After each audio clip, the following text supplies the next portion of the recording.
입니다. 결혼한 지는 5년이 되었어요. 친정아버지가 많이 아프세요. 제가 결혼하기 전부터 몸이 안 좋으셨고 병원에 입원하고 퇴원하고를 반복하셨어요. 그래도 친정오빠가 아직도 결혼을 하지 않은 데다가 고연봉 직업을 가지고 있고 어머니도 일을 하고 계시는 상황이라 병원비 부분에서는 부담이 크지 않은 편이에요.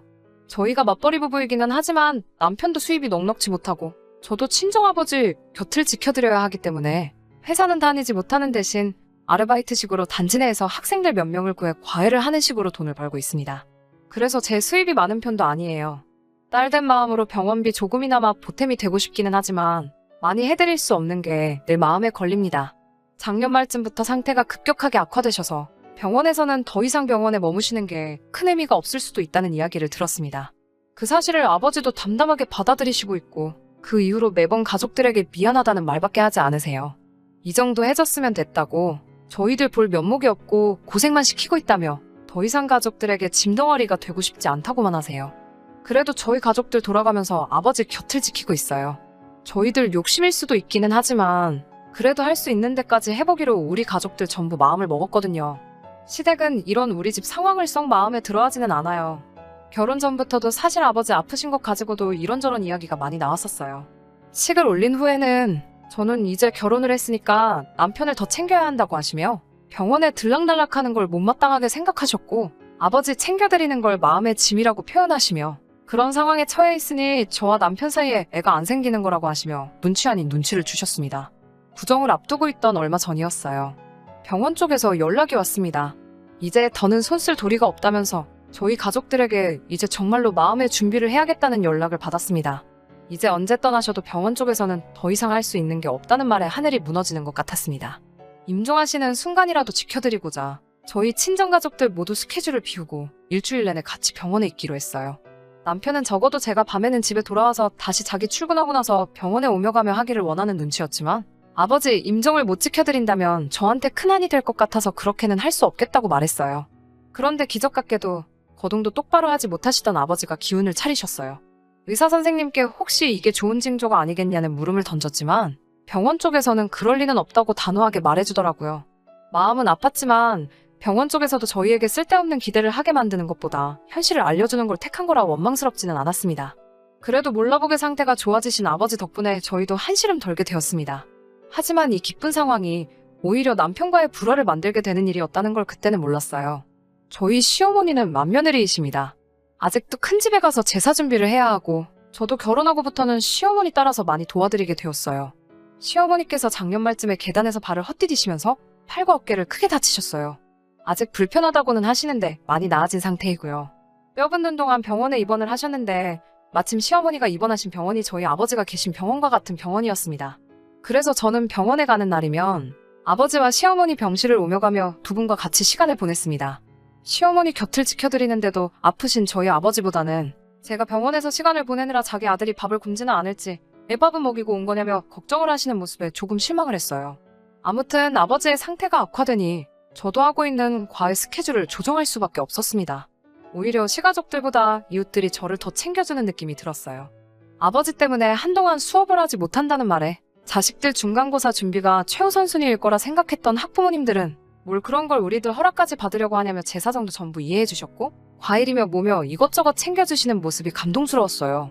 아버지의 상태가 호전되신 건 다행이지만 병원 쪽 말에 따르면 언제 가셔도 이상하지 않을 거라고 했으니 누구라도 아버지 곁을 지켜야 하는 상황은 여전했습니다. 저 같은 경우에는 연휴 때는 과외를 할 필요도 없고 이미 이번 달은 수업도 잡아놓지 않은 상태라 큰 문제가 없었지만 개발자로 일을 하고 있는 오빠는 연휴에도 꼭 회사에 출근을 했어야 했고 이번에 휴가를 미리 당겼었기 때문에 연휴 기간에는 퇴근을 하고 나서야 병원에 올 수가 있는 상황이었어요. 병원비 부담에 한 푼이라도 벌어야 한다며 일을 하고 계시던 어머니도 동네 장사하는 가게에서 일을 하고 계셨기 때문에 연휴 특수가 껴서 더 이상 사정을 봐줄 수 없다는 상황이었고요.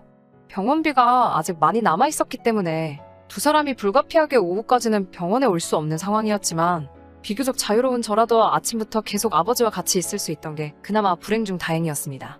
두 사람 모두 일이 끝나면 병원으로 바로 올 수 있었기 때문에 적어도 낮 동안만큼은 제가 자리를 지켜내기로 했습니다.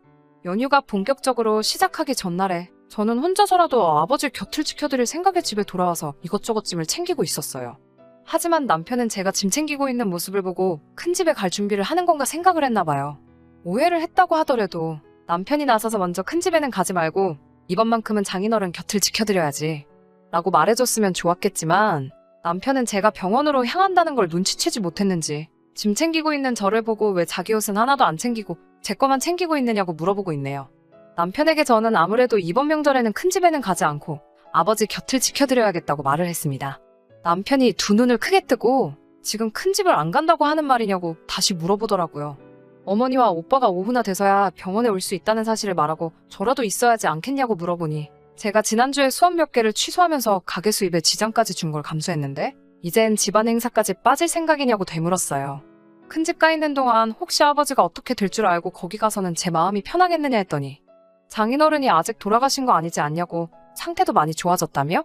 라고 말하며 명절은 가족 행사이니만큼 상황 봐서 하루라도 참석을 할 수 있게 하라고 우기기 시작하네요.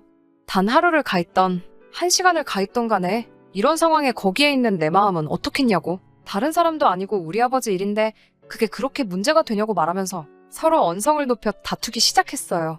남편은 우리 엄마도 아직 불편하신데 가지 않느냐고 거동도 불편하신 분이 큰 집 가서 음식을 혼자 하게 만들 셈이냐면서 명절에는 시어머니를 도와 며느리돌이를 다 하라고 우기기 시작했어요. 명절 연휴가 주말까지 껴서 긴 편인데다가 장모님이나 매형이 퇴근하고 가 계시면 됐지. 그걸 너까지 가서 온 가족이서 또 지키고 있으려는 거냐고요. 그러다가 아무 일도 없으면 몸 불편한 우리 엄마 혼자서 큰 집 일거리 독박 쓰라고 하는 거냐며 성질을 있는 대로 부리더라고요. 그동안 시부모님께서 제가 아버지 병문안 가는 걸 못마땅하게 생각하는 게 서운하다고 남편에게 이야기를 하며 몇 번 다툰 적이 있었는데 그걸 들먹이면서 이참에 우리 엄마 크게 한번 먹이려고 계획한 거냐는 말도 안 되는 소리를 짓거리더라고요. 친정아버지 아픈 걸로 왜 시어머니 한번 먹이려고 하냐는 말까지 들어야 하는지 진짜 속상한데 어머니나 오빠한테는 이 사실을 이야기해야 하는지도 모르겠어요. 남편 말대로 제가 효녀노릇 하겠다고 고집을 부리고 있는 게 맞는 건가 싶기도 하고요. 저도 헷갈려서 미쳐버릴 지경이네요. 정말 속만 타들어가고 어디다가 속 시원히 말도 못하겠고요. 후기입니다. 아버지는 끝내 하늘나라로 가셨어요. 그동안 경황이 없어서 이제서야 후기를 보내게 되었습니다. 댓글로 응원해주신 분들께 모두 감사합니다. 아무튼 남편 고집을 아무래도 꺾을 수가 없어서 결국엔 남편이 원하는 대로 시어머니가 가장 바쁘실 연휴 바로 전날에 오후에 일 마치고 온 오빠와 교대를 하기로 하고 큰 집에 가기로 했습니다. 그날은 오빠와 엄마가 밤새 아버지 곁을 지키고 어머니가 오전 동안 잠깐 일을 빼실 수 있다고 하셔서 어머니가 다시 일터로 나가시기 전에 제가 큰 집에서 병원으로 곧바로 가기로 조율을 했어요. 제가 꼭 큰 집을 가야 한다는 사실에 어머니도 남편에게 많이 실망하신 것 같았지만 저 나름대로의 입장도 있을 테니 어쩔 수 없는 일 아니겠냐며 이해를 해주셨어요. 오빠도 이럴 때 연휴에도 출근을 해야 하는 회사를 다니고 있는 자기 잘못이라고 하면서 우리가 더 미안한 상황이니 저보고 절대 부담 갖지 말라고 하고 조심히 잘 다녀오라고 말을 해줬어요. 큰 집으로 가야 하는 당일 저녁 오빠가 병원에 도착하고 저는 남편이 기다리는 집으로 출발을 했습니다. 괜찮다고 하시면서도 아쉬워하는 아버지를 보고 있으니 발걸음이 떨어지지가 않더라고요. 그래도 어쩔 수 없이 집으로 향했습니다. 남편은 저를 보자마자 미안해하는 기색단 하나도 없이 왜 이렇게 늦었냐고 잔소리를 하더라고요. 큰 집으로 가는 차 안에서 서로 한마디도 나누지 않았어요. 정말 가는 길에라도 혹시나 마음을 바꿔줄 줄 알았는데 그 고집 한 번을 꺾어주질 않았습니다. 큰 집에 도착했을 때 저를 병원에 일찍 갈 수 있게 도와주신 건 정말 의외의 인물이었습니다. 시어머니가 제가 문 열고 들어오는 걸 보자마자 저보고 병원엔 안 있고 여긴 왜 왔느냐고 물어보셨어요. 남편이 으스대듯이 제가 오늘도 병원 가서 있는다는 걸 엄마 생각해서 내가 데려왔지 하면서 자랑하듯이 이야기를 하더라고요. 사실 시어머니한테도 정상적인 반응을 기대조차 하지 않았기 때문에 체념하고 있었는데 시어머니는 남편 말이 끝나기가 무섭게 남편의 뺨을 세게 올려치시더라고요. 짝 하고 남편의 따귀를 올려치는 소리가 엄청 크게 나서 시가쪽 큰 집 사람들도 그 소리를 듣고 이쪽으로 고개를 전부 다 돌릴 정도였어요. 시어머니는 남편을 앞에다 두고 노발대발 하셨어요. 비싼 돈 주고 공부시켜놨는데 그 머리로 생각도 할 줄 모른다면서 개똥도 약에 쓴다는데 네 대가리는 약으로 쓸 개똥보다도 모자라겠다고 화를 내더라고요.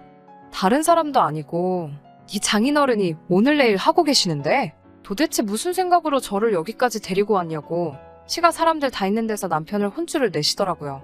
우리 죽을 때도 네 체면 차릴 일 생기면 거기 가 있을 거냐고 무슨 칭찬을 듣고 싶어서 며느리를 여기까지 데리고 온 건지 모르겠지만 정말 가족들이며 조상님들 볼 면목이 없다고, 자식 새끼 잘못 키웠다고 엉엉 우시면서 불편하신 팔로 남편 등짝을 계속 내려치고 있었어요. 시어머니가 그렇게 때려봐야 남편은 아프지도 않았을 텐데 고개만 숙이고 아무 말도 못하고 있었어요. 저한테는 시간 낭비하게 해서 정말 미안하다고, 잠시만 기다려보라고 하시며 과일 몇 개를 챙겨주시더니 택시 타고 빨리 가라며 쌈짓돈 10만 원을 제게 건네주셨습니다. 덕분에 빠르게 병원으로 돌아갈 수 있었어요. 아버지는 명절 연휴 기간 동안은 저희와 함께 하셨어요. 이렇게 온 가족이 다 모여있으니 명절 느낌이 난다고, 병실에서 명절 보내게 해서 미안하다고 또 저희에게 사과를 하시더라고요. 그리고 명절이 끝나는 그 주 주말 밤, 아버지는 온 가족이 지켜보는 가운데 새벽에 조용히 세상을 떠나셨어요. 그날부터 조금 시간이 지났는데 저는 아직 친정에 머물고 있습니다. 시어머니는 저에게 전화하셔서는 제 마음이 풀릴 때까지 친정에 있어도 아무 말도 하지 않을 테니 걱정하지 말고 있을 만큼 있으라고 하시더라고요. 그리고 정말 미안하다고 사과를 하셨습니다. 남편은 죽을 죄를 졌다면서 친정까지 찾아와 저희 어머니와 오빠 앞에서 사죄를 했고요. 저는 아직 남편을 볼 마음의 준비가 되지 않아서 그냥 방 안에 계속 숨어 있었습니다. 친정어머니도 이쯤 하면 남편을 용서해줄 때도 되지 않았느냐며, 제가 계속 이러고 있으면 아버지도 자기 때문에 이렇게 된 것 같아 하늘나라에서도 마음 편히 계시지 못할 것 아니냐며 저를 설득하셨지만 저는 아직도 제 마음도 잘 모르겠네요. 다음 주에 있을 시어머니 생신 때는 한번 가보려고 합니다. 아직까진 남편을 다 용서한 것 같지는 않지만 어머니 말씀대로 아버지를 생각하면 제가 앞으로 행복하게 지내고 있는 모습이 진짜 효도가 아닐까 하는 생각을 하면서 오늘은 이만 제 사연을 마치도록 할게요.